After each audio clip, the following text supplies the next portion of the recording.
최근에 이제 그 다른 이슈지만은 그 양도세 부과 이슈가 또 시장에 네. 시끌시끌하잖아요.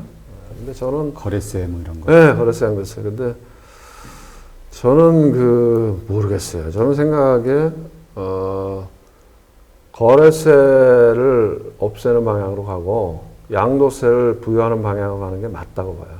그리고 그게 개인들한테도 불리하지가 않아요. 최근에 나온 2천만 원? 2천만 원이 아니라 금액을 좀 올리면 거래세가 훨씬 크거든. 그 사람들이 잘 몰라서 그런데 거래세가 더 커요. 네. 그러니까 거래 비용은 가능하게 낮추고 아니 이익을 났으면 세금을 내야죠.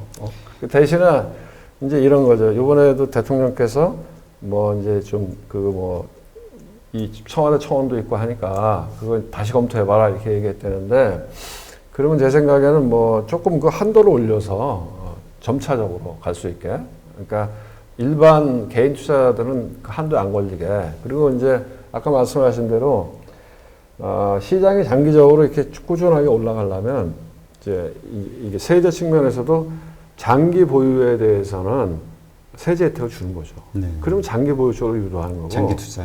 제일 큰 거는 제가 보면 뭐냐면은 우리나라하고 미국하고 비교해서 제일 큰 거는 저거예요. 401k예요. 401k. 그러니까 퇴직연금제도 우리 식으로 얘기하면 미국 같은 경우에는 그 퇴직연금의 대부분이 주식으로 들어가잖아요. 네. 그러니까 퇴직연금 우리도 퇴직연금 계속 늘어나잖아요. 근데 그 퇴직연금 중에 주식으로 잘 안 들어가잖아. 이 금리도 낮은데 전부 주식으로 안 들어가. 네. 왜냐하면 사람들이 진짜 안 속아. 그러니까 상당 부분이 우리가 얘기한 DB라 그러죠. 네. Defined Benefit. 그러니까 옛날에 퇴직금 형태로 노조가 그걸 꽉 붙잡고 있죠. 그거 해야 된다. 왜? 가만히 있으면 퇴직금 주니까 안전하니까. DB거나 DC라도 그 중간에 이걸 DC를 매니지 해주는 이 운용사들이 잘 못하니까 이 DC 자체가 그러니까 우리가 Defined Contribution 내가 매달 넣고 그 넣은 거를 내가 결정해서 어딘가 투자하고 그 결과를 내가 가져오는 거. 미국 시장은 대부분이 DC거든. Defined Contribution이거든요.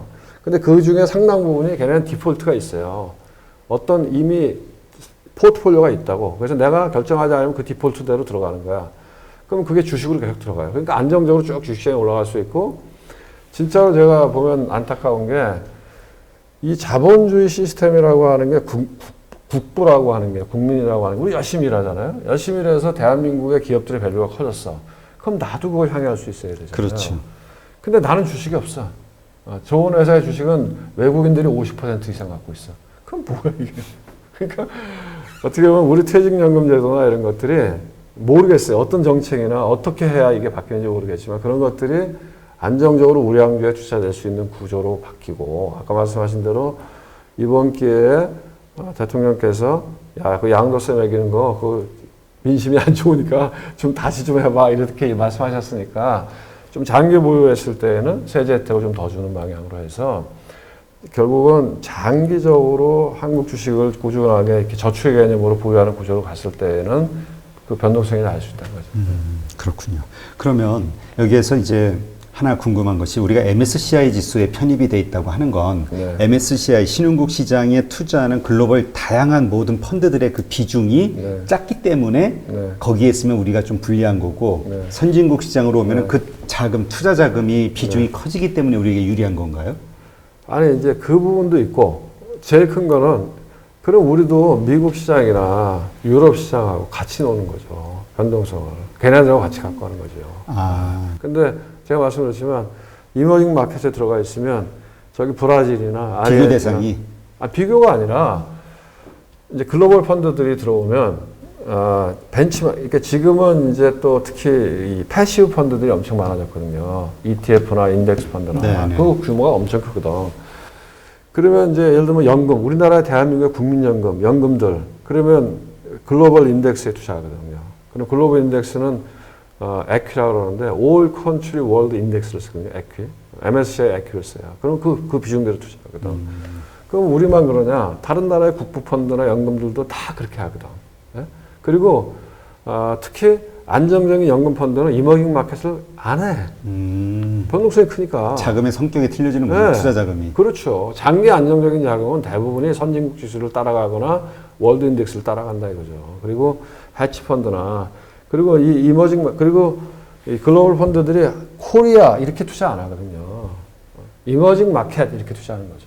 그리고 이제 그 이머징 나라별로 마켓 그냥 인덱스가 분산해서. 벤치마크예요. 그러면은 그 안에 있는 뭐 우리보다 떨어지는 나라들이 변동성이 심해지면 우리도 같이 움직인다는 거지. 그러니까 작년에 이런 경우가 있어. 더군다나 이게 이머징 마켓 인덱스 있을 때 우리가 문제가 뭐냐면 최근 한 2, 3년 사이에 원래는 우리가 이머징 마켓 인덱스에서 제일 컸어요.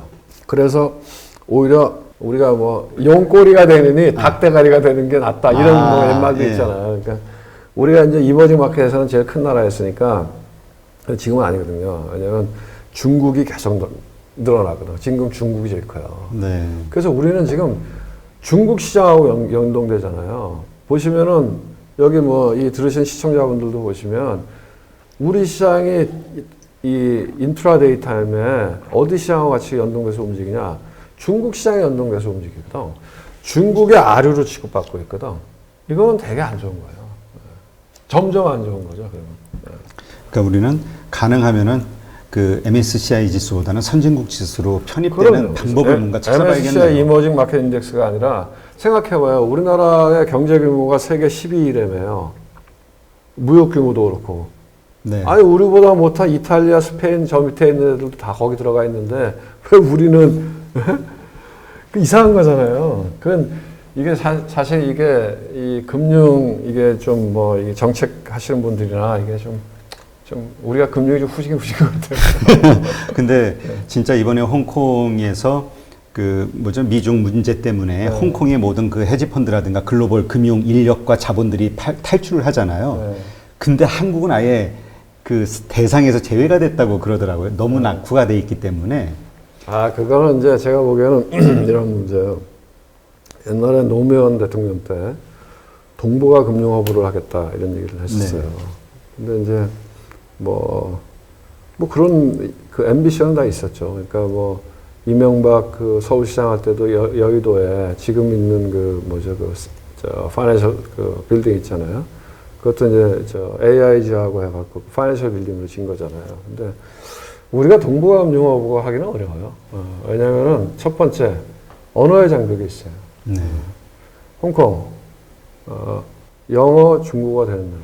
싱가포르 영어 중국어가 돼요. 싱가포르 가면은 택시 타면 다 영어 중국어가 되거든 기사들도. 우리는 언어의 장벽이 있어요. 그리고 기본적으로 이제 아시아의 중심은 중국하고 인도거든. 그럼 홍콩에 붙어 있으면 중국하고 비즈니스를 할 수 있잖아요. 그리고 그 다음에 조세 문제. 홍콩은 플랫하잖아요. 세금이 엄청 낮잖아요. 우리는 그렇지 않잖아요. 그러니까 이제 조세 문제나 언어의 장벽, 그 다음에 이제 뭐 사람들 인식 이런 것들 때문에 우리가 뭐 금융에 쉽지 않을 것 같아요. 근데 가장 큰 문제 중에 하나로 아까도 말씀하셨던 단장님이 외환자유, 이 태환의 문제. 그러니까 국내에서는 가능하지만 해외로 나가면 이게 안 되잖아요. 이게 엄청난 장벽이라고 그러더라고요. 이걸 풀기가 말씀하신 대로 금융당국에서는 그 IMF의 트라우마 때문에. 그렇죠. 예. 그리고 뭐 더 나아가서는 좀 안 좋게 얘기하면 이것이 변화가 된다는 거는 금융당국에 어마어마한 일거리가 생기는 거기 때문에 일하기를 싫어한다고. 그건 모르겠어요. 아니, 그건 제가 모르겠어요. 그건 제가 가타부터 하는 문제 네. 그러니까 뭔가 그 하여튼 공문 조직이 이렇게 변화를 하게 되면은 거기에 따라서 많은 것들이 수반이 되니까 그 압박감이 좀 있나 보더라고요. 이렇게 그 현장 시장 참여자들의 이야기를 들어보면. 그러니까 원하지 않는다.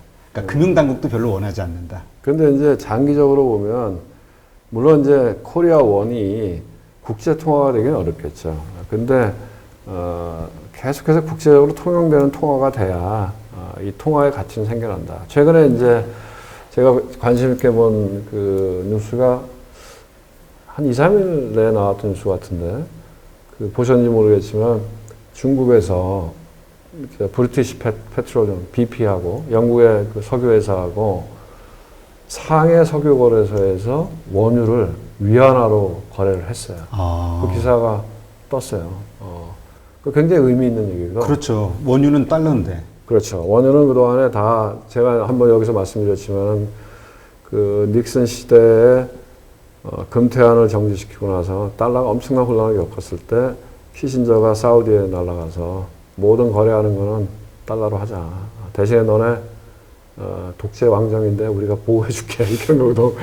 그래서 이 페트로 달러로 시대를 열었는데 중국도 이제 그 생각하는 거예요. 중국은 지금 보면 안 굽히잖아요. 네. 예? 좋아, 우린 견딜 거야 이러잖아요. 안 굽히고 대놓고 대들지는 않지만 한번 개기잖아요, 계속. 근데 중국이 하고 싶어하는 거는 결정적인 게 제일 없는 게 자기네 통화는 국제 통화가 아니잖아요. 그렇죠. 근데 이제 그래서 걔네가 처음에 한 게 뭐냐면 IMF에 자기네 분담금을 늘렸다고.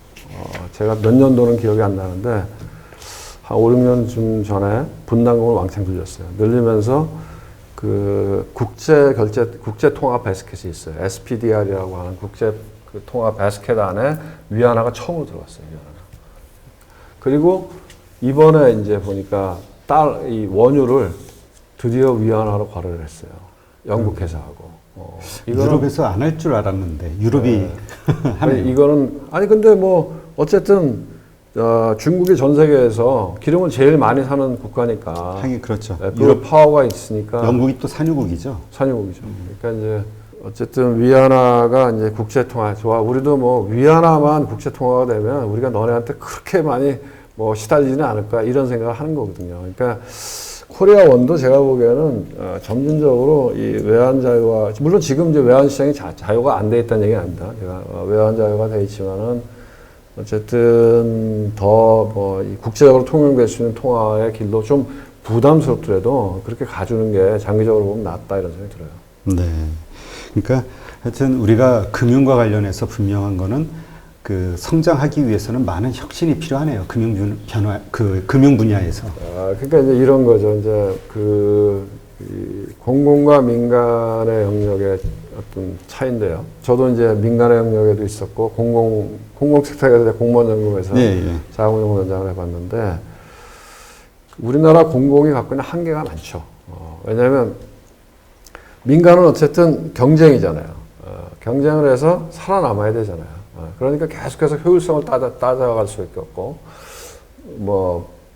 뭐가 어쨌든 간에 이 논리나 이론이나 당위나 이런 것보다는 결과가 중요한 거죠.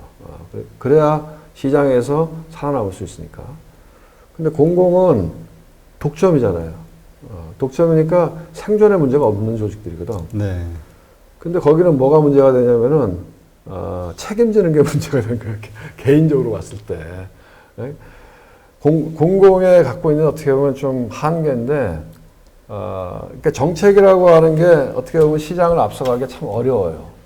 왜냐하면 누군가가 그러니까 누군가가 이렇게 앞서서 예견하고 그렇게 정책을 끌고 가고자 했을 때 그 결과를 누구도 알 수 없잖아요.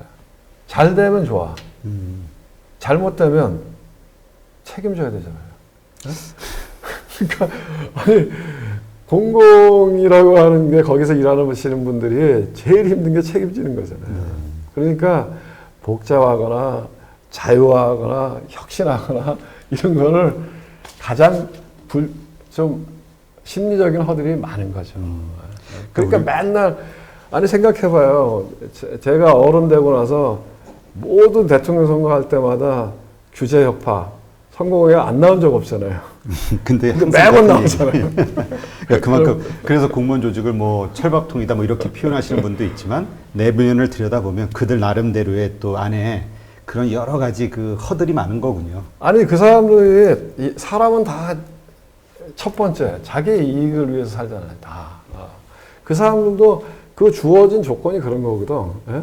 그러니까 뭐 그 사람들도 뭐 국회 가서 감사도 받아야 되고 감사원 감사도 받아야 되고 정권 바뀌면 또 정책 감사 받아야 되고 뭐 사고 나면 책임져야 되고 그러면 이 사람이 잘했을 때 인센티브가 있느냐? 별로 없잖아요. 민간 기업에서는 잘하면 이 사람 승진도 빨리 시켜주고 돈도 주고 그러는데 그런 거 별로 없잖아요. 디스 인센티브가 많으니까 아무래도 패시브하게 되는 거죠. 그러니까 우리가 뭔가 혁신적인 나라 아니면 혁신적인 조직을 만들려면 그런 논리가 이런 공공 부분에도 접목이 돼야겠네요. 그렇지. 그러니까 그렇게 할 수 있는 판이 프레임이 만들어져야죠. 그거는 내가 보기엔 정치의 역할이죠. 그렇죠. 근데 사실 정치 부분도 좀 많이 낙후돼 있기 때문에 뭔가 혁신이 돼야 되니까. 그러니까 이게 닭이냐 달걀이냐 이게 참 복잡한 문제인데, 네, 알겠습니다. 이렇게 하도록 하고요.